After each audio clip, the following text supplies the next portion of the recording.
Roll call, please. Roger Brock. Here. Dean Button. Here. Nathaniel Harris. Here. Ann Herbert. Here. William Hutton. Here. Juan Moreno. Here. Sharon Zaney. Here. Thomas White. Here. Janet Vanez. Here. 9 present. We have a quorum. And next on the agenda would be the approval of the minutes of the November 20th, 2017 meeting. I'll make a motion to approve the minutes for the November 20th, 2017 meeting. Do it.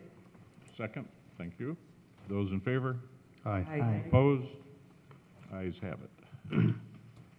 Do we have any old business? There is no old business.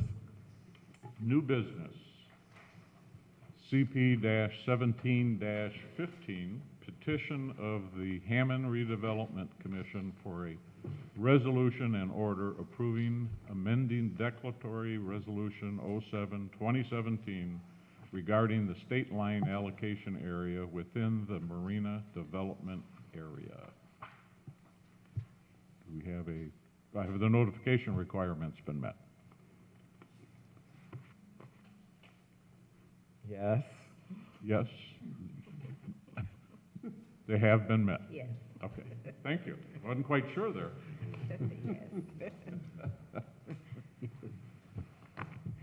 And petitioner, Brian? Mr. Bowditch, are you?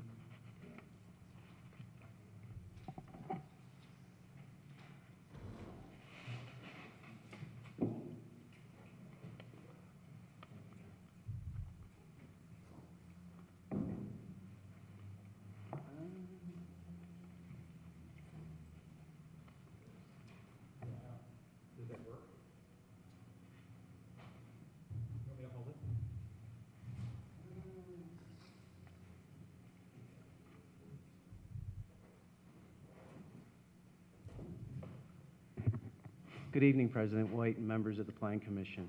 My name is Dan Bowditch. I work for SCH of Indiana as the Economic Development Consultant to the Redevelopment Commission, and in some instances, the City of Hammond. The request before you this evening is a request for consideration and a written finding of fact and approval of the amending declaratory resolution of the Hammond Redevelopment Commission. The Redevelopment Commission on November 21st of this year, 2017, amended declaratory resolution number 3-2013 that was approved on February 26, 2013. That resolution established and designated a Roby allocation area, as well as expanded the marina development area for the marina development as a redevelopment area. Generally, it is the area north of 129th Street up to the lake, not including what would be considered the cargo property, but most of the northern portion of the city of Hammond. The request in the amending declaratory resolution was to designate and create a new and unique separate allocation area in the marina development area. That new allocation area for tax increment utilization purposes would be known as the state line allocation area. It's proposed to induce and stimulate economic development within the proposed identified area, which we've identified on the map for you. Generally, on the northwest, the northeast, and southeast is Lake Michigan, and on the southwest is the EJ&E Railroad or right-of-way. It encompasses about 78.25 acres. It is generally known as the State Line Energy Area, or where Duke Energy had their energy producing facility, which has now been raised. There are a number of industrial uses still available on the site that have not moved out yet as far as coal storage or trackage. But the property itself is predominantly vacant. It's currently zoned industrial or I-2 for industrial purposes. The resolution would set the base assessed value as January 1st, 2017 for 4 properties identified within the area, and it's established for the State Line Allocation Fund of the Commission. The next step in the process, so there was no amendment to the Marina Development Plan, which was approved, consistent with, which was confirmed and approved as in compliance with the city's official plans, which would be your comprehensive plan, and identified in the resolution itself and the resolution that's been submitted to you for consideration, that the Marina Development Area as a redevelopment area in whole and is expanded complies with the official plans for the city, whether they be land use plans or economic development plans. This resolution, for all intents and purposes, is the designation of an allocation area for tax increment financing purposes. Reasons being that the land and the private property owner may have potential development proposed to the city. And the city intends to review those documents and those submissions in detail, but in order to provide for leverage, it is assumed and most likely and highly probable that the developer will ask for financial incentivization of the project, which would either include tax abatement and/or tax increment financing. In the event that tax increment financing or financial incentivization of a project is identified or presented to the city, having a tax increment allocation area in place allows for the city to leverage its ability to require or request certain improvements be made. Consistent with that, I've identified that the area itself is located within the Marina Development Plan.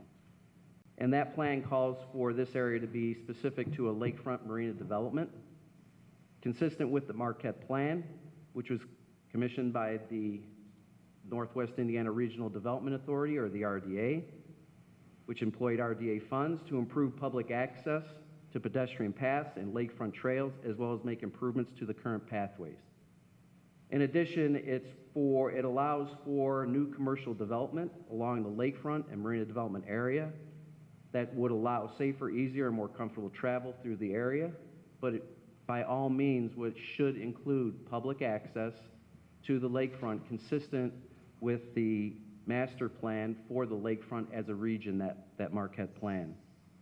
But it specifically states that the commercial development must be sensitive to location and designed to blend into the overall development and design characteristics established by the lakefront marina development area in the plan, and appropriate landscaping, lighting, access to off-street parking shall be reviewed for developmental approval.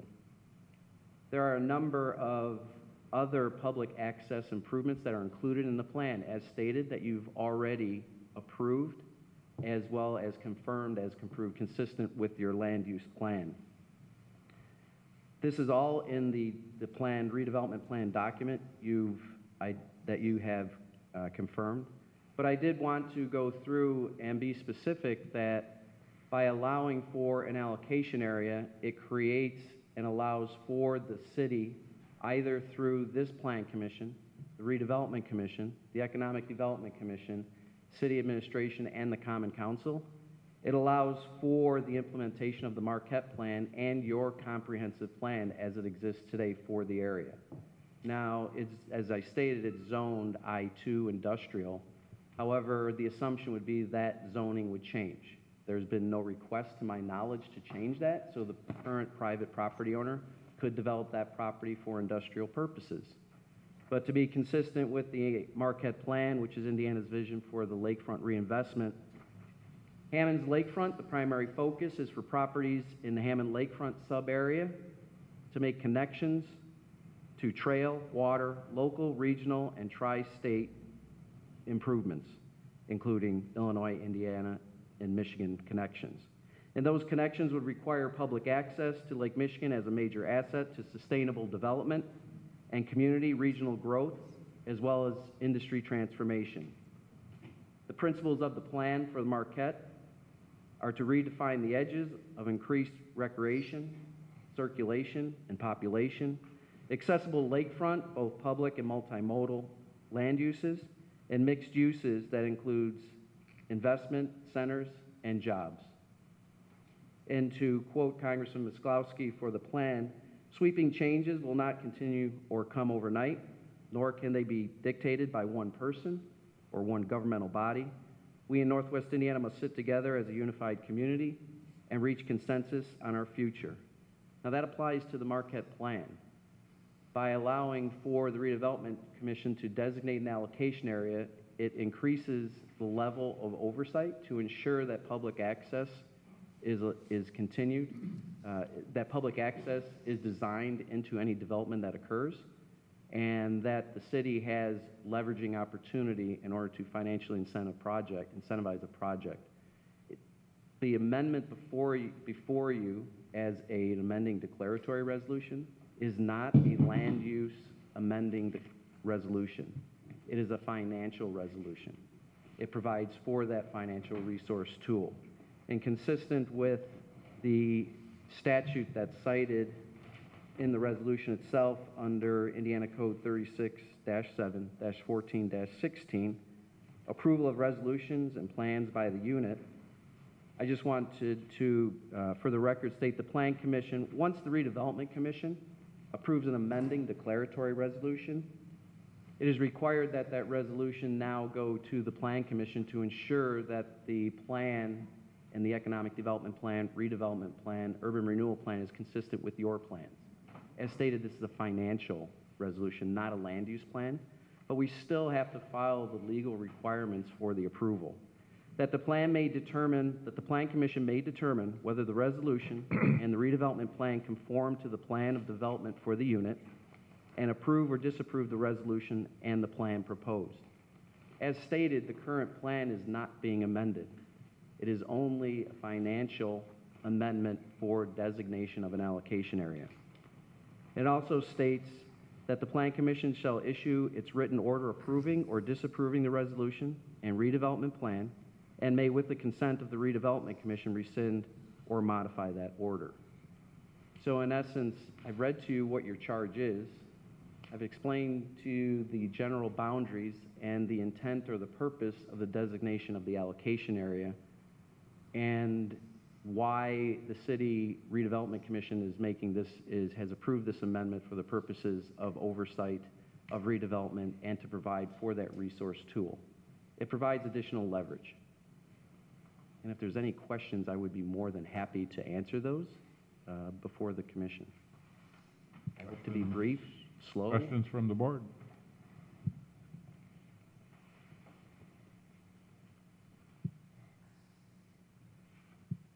Hearing no questions. I'm assuming there are no questions from the board. We can move on to the public hearing portion.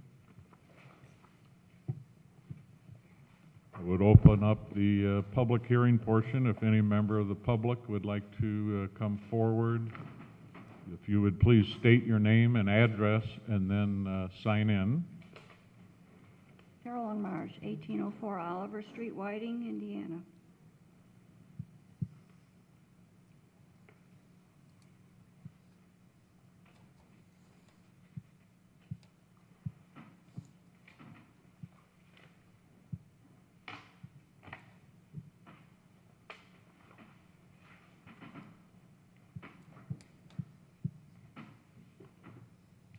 I've been very involved with the Hammond Bird Sanctuary for 20 years.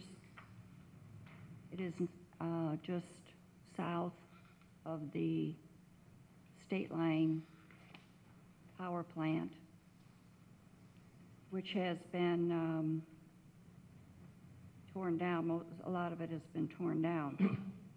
Now, I do remonstrate about the resolution number 07-2017 that creates a state line relocation area. The relocation area is forming a tax increment financing district on Lake Michigan shoreline. The TIF development would be financed by general obligation bonds for 25-year period. I have questions about this property. There's two serious issues with the property. One is contamination, and the other is access to it, which hasn't really been described. The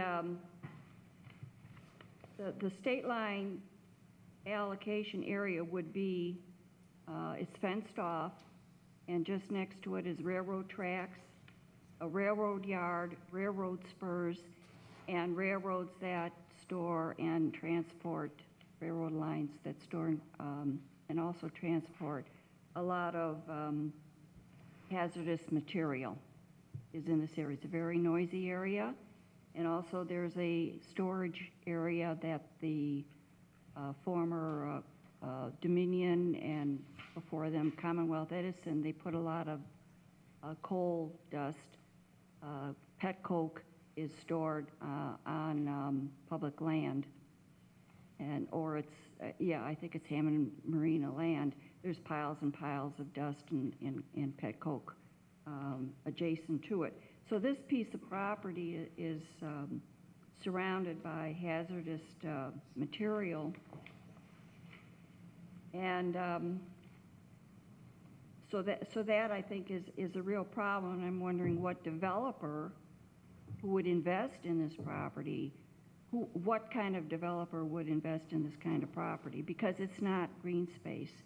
It's just, it was a coal-fired power plant that was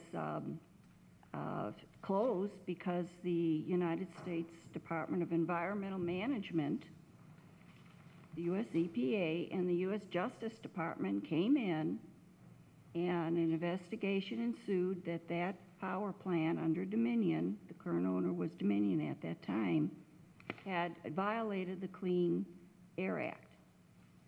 And they wouldn't modernize, and they just ran the plant, and it polluted like crazy until they were forced to shut it down. So it was shut down in, I think, 2013. There was a consent decree arrangement on what would happen against Dominion. So I'm questioning whether there's going to be permits needed for cleanup. They're going to have to apply for permits to clean it up because I think it's contaminated, and it would have to require millions of dollars in cleanup to make it a green space, to make it part of the Marquette plan. So I'm wondering if the current private owners, which is Beamster Bauer, owns two of the properties.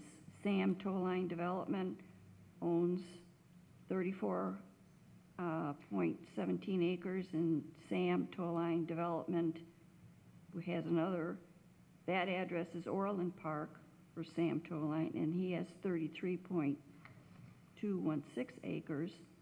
And then the second property is a different address, 3411 Sheffield Avenue in Hammond, and that's the Beamster Bauer office.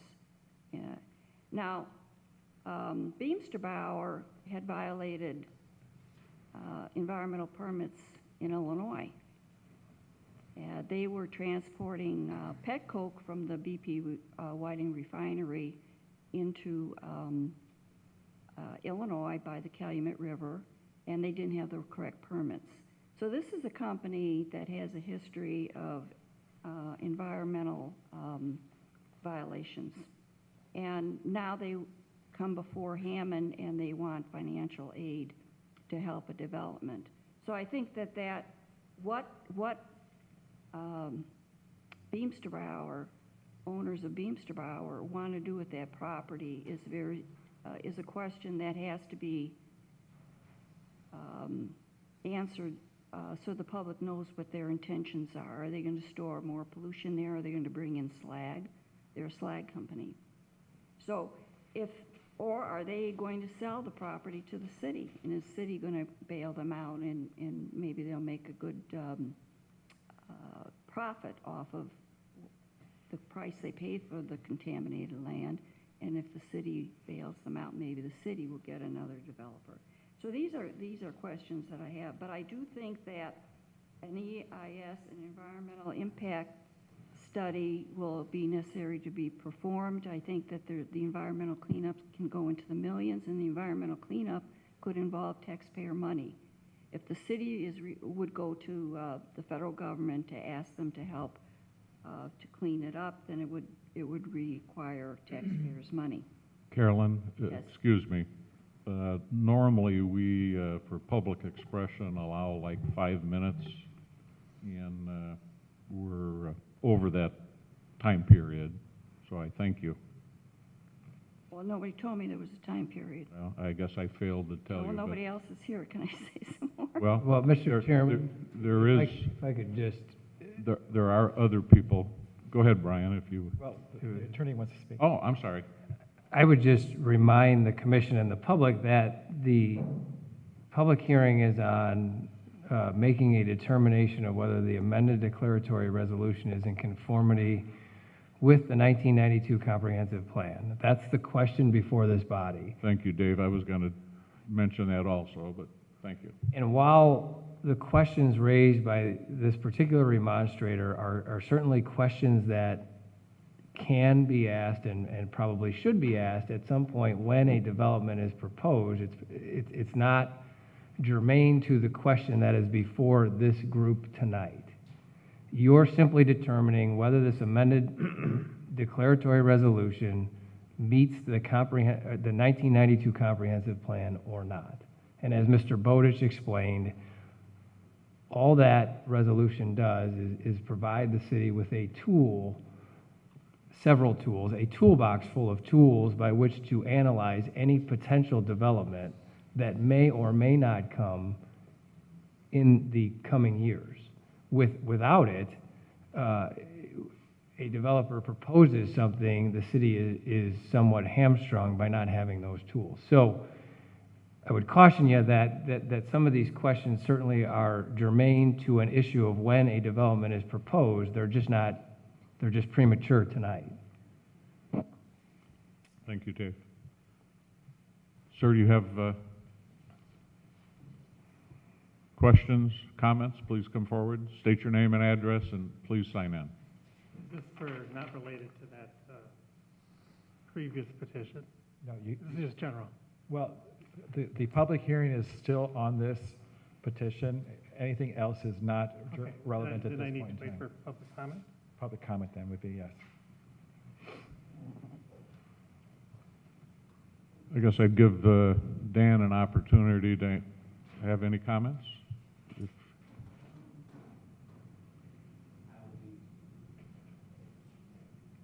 I will be very brief, and Attorney Westland did explain it. It's a financial issue, and it's a function. I tried to explain it and summarize it as best I can. It's a land use function and considering the land use that you've already approved for the plan. So you're just confirming what you've already approved as far as the land use plan and the development plan.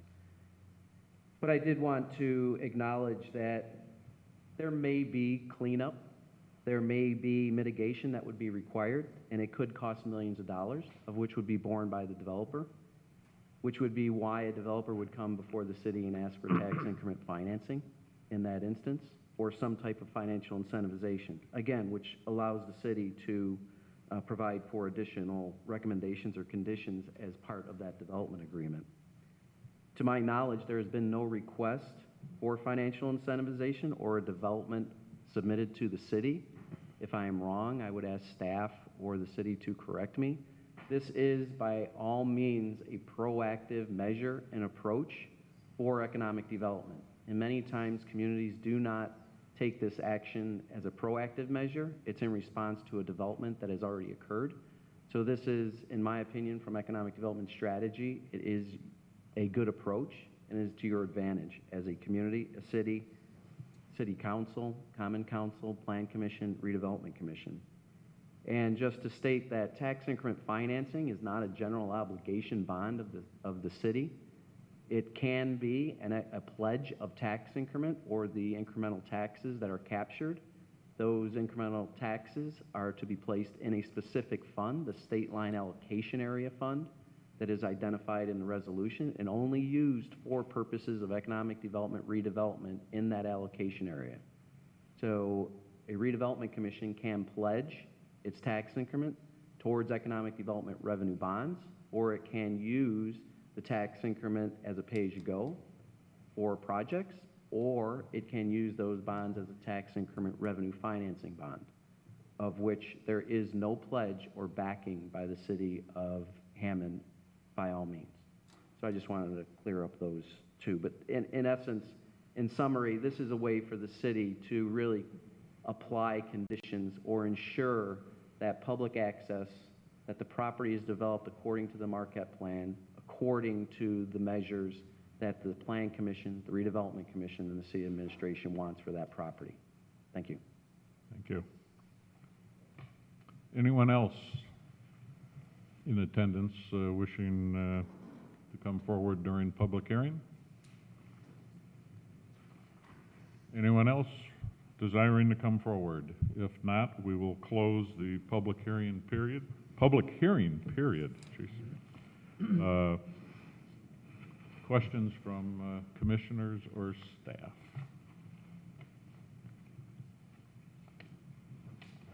Mr. Chairman, I guess I would just ask, it was stated that this declaratory resolution needs to be consistent with our comprehensive plan, and I would just ask Mr. Poland if he agrees with that. I'll be more than happy to make my report. Okay. Okay. Jumping ahead. If we have no further questions, we'll move on to the staff report. Brian? Okay. Just to go over briefly what's in your packet, you have a Plan Commission resolution that is designated 2017-01, and you have a proposed Common Council resolution. As stated by Mr. Bowditch, the Plan Commission is to make a determination as to whether or not the action of the Redevelopment Commission is in compliance with the comprehensive plan. And the Plan Commission is the forwarding body to the City Council, and their role is to confirm what the Plan Commission's action is. And then it will go back to the Redevelopment Commission for a confirmatory resolution to finalize the actions of the creation of the allocation area. So I think the background facts have been discussed pretty thoroughly as to the state line allocation area and the former state line energy plant. Some of the property is transformers that are associated with the energy distribution system, the nationwide energy distribution system. The entrance gateway is still there, and it's just the main plant has been demolished. The marina development area dates back to 1989, multiple boundary changes over the intervening years. At this point, the only existing allocation area within the redevelopment boundaries is the Roby allocation area. One small clarification about the boundaries of the redevelopment area. It is, yes, generally north of 129th Street, but it excludes all of the residential commercial areas. It is mainly just the industrial and the park, the Wolf Lake area and things like that. The analysis, the point of measurement we have is the 1992 comprehensive plan. As stated by Mr. Bowditch, the Plan Commission has looked at all the previous resolutions of the marina development area and has always made a determination that those previous ones were compliant with the comprehensive plan. And also, as stated by Mr. Bowditch, that this the allocation area is a financing mechanism and it does not change any of the land use provisions. So the recommendation is, there's 5 points in the recommendation. One, that make a determination that the amending declaratory resolution 07-2017 is conformity with the 1992 comprehensive plan. 2, adopt this report as it finds of fact. And 3, adopt the Plan Commission resolution 2017-01. 4, determine that this report as its findings of fact and PC resolution both constitute the Plan Commission's written order for compliance with the official plans in accordance with IC 36-714-16A and then forward the Plan Commission's written order to the Common Council with a favorable recommendation.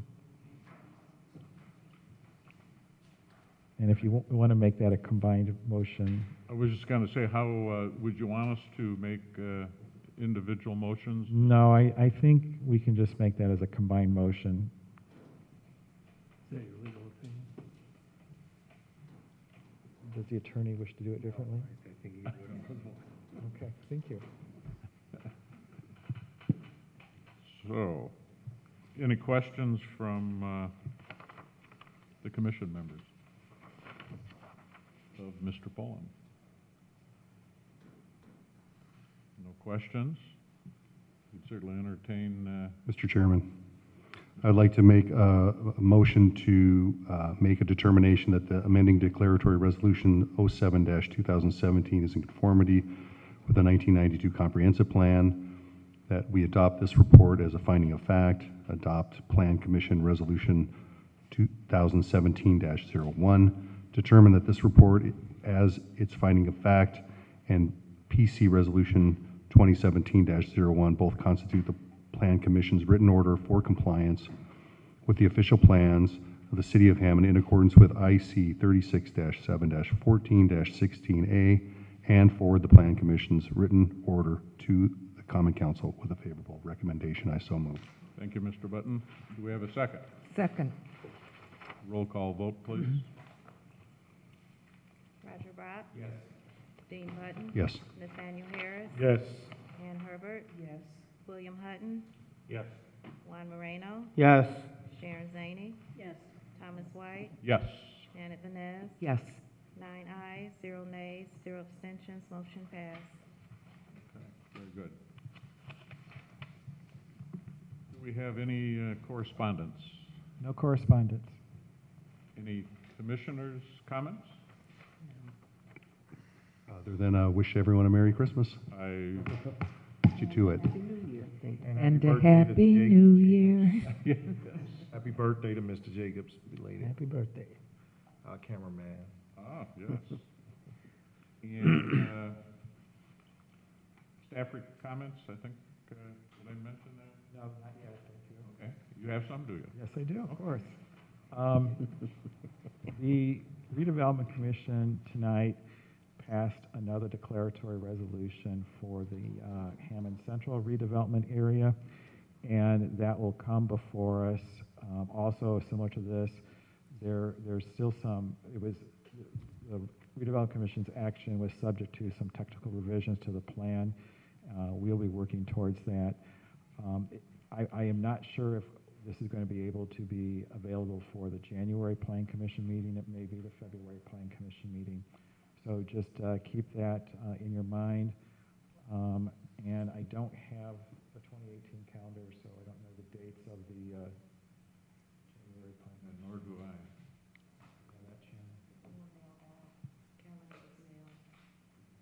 January, meeting day is, the 17th. Tuesday. Sounds, I think it might be the 16th. Yeah. Okay, the 16th, which is the Tuesday, the day after Martin Luther King Day, and then the Plan Commission, the February meeting would be also that Tuesday following President's Day, It is the 16th. The 20th. 16th, and then February is the 20th. February the 20th. So just keep that open, and if we can manage to get these revisions, that it may happen in January, if not February. And of course, I also wish to give everybody happy holiday wishes and New Year and all that kind of stuff. Thank you, Mr. Poland. Thank you. Public comment. Sir, you're on. And again, if you'll just give us your name and address and sign in, please.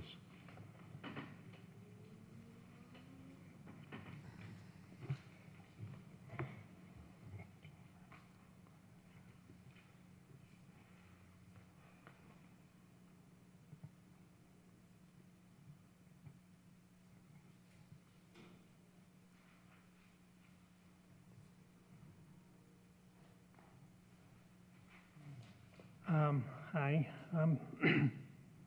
I'm David Pustek, and I live on the 2500 block of New York Avenue.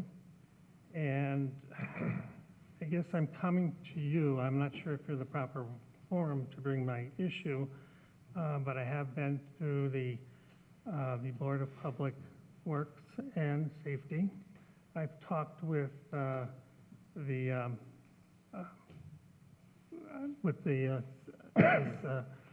city planning, and also with the sponsor of the work that's going on at the Lost Marsh housing. My peace has been disturbed, you know, because I did not know what was going on across the street when all this activity started. But my first notification was to see a billboard sign, and on that billboard sign, there was a schematic. And the schematic kind of shows exactly how the houses will be planned and, you know, and how it will end up. When I saw that plan, I saw a number of public safety issues. And I'm making this real simple. I have a lot of notes here concerning how I've tried to progress in this thing, but I basically have one question. And I'm just looking for an answer of yes or no from a city authority. And that's why I don't know if you're the authority to give me that answer. Along New York Avenue, the plan is to have 14 driveways. That means that 28 cars will be either backing into that driveway or backing out of that driveway onto New York Avenue. I consider that a public safety issue. And I'm looking to see if you agree with me or if the city agrees with me. And if they say, no, it's not, fine. I just want a justification of the no. And that's all I have. Mr. Poland. Mr. Brusek, if you remember, you raised this issue by email, and I responded back to you by email on this issue. Oh, yes. Yes. So, for everybody's discussion purposes, for context, this is the Lost Marsh edition that we approved back in September. And the discussion that I responded to you in the email is that there are 14 lots that are going to face on New York Avenue. Those are designed to be paired homes in which there will be only 7 structures. And that instead of 14 drives, they're supposed to be combined driveways, so in essence, there's only 7 drives. Based on everything that we have reviewed, I think we can very easily conclude that we have determined that there is no safety issue, that there will be no harm to the traffic on New York Avenue with 7 driveways. You know, it's not as if that they are, you know, someone is using their driveway, you know, once an hour. You know, you're talking about something people may be using it, you know, twice a day or whatever that is. And that is, in all of our previous discussions, there's been no determination of any negative impact on the traffic flow of New York Avenue. And are you the authority to make that call? I can make that statement based on all of our review processes that we have done so far at this point, that it reached where it got to the Plan Commission to approve the subdivision. Okay. Again, are you the authority to make that call? I'm speaking on behalf of the collective departments of the city. Yes, and the collective departments also have within their mission statement public safety as one of their primary duties. Yes, and and public safety is always addressed by all of our reviews processes. Well, then you've answered my question, and I can go no further. Thank you. Oh, by the way, I did respond to your email asking questions. We did not respond to that. I don't recall the questions, but I'll review your email and let you know if I need to respond. Thank you again.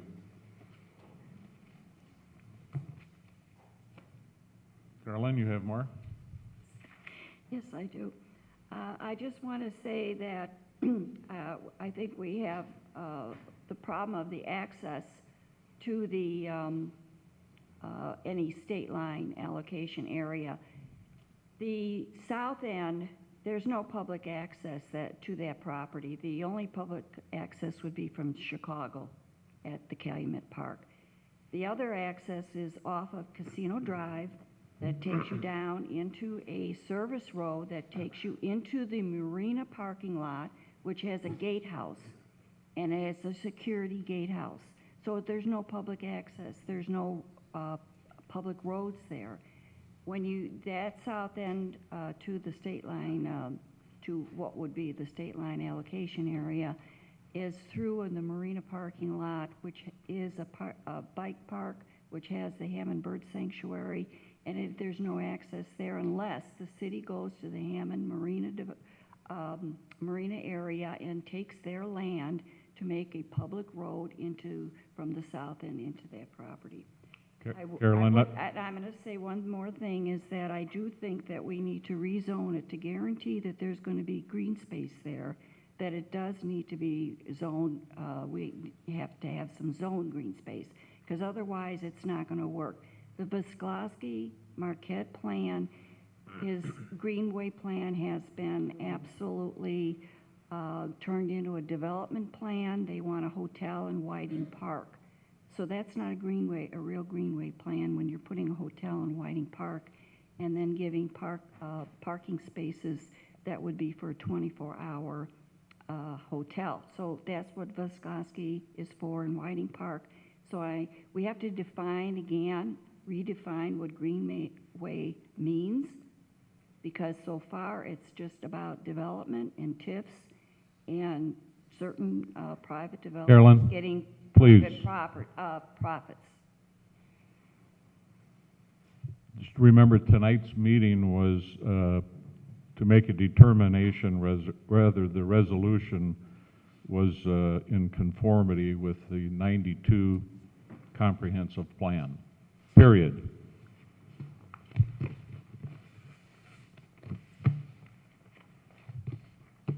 I guess we could entertain a motion for adjournment? So moved. All right.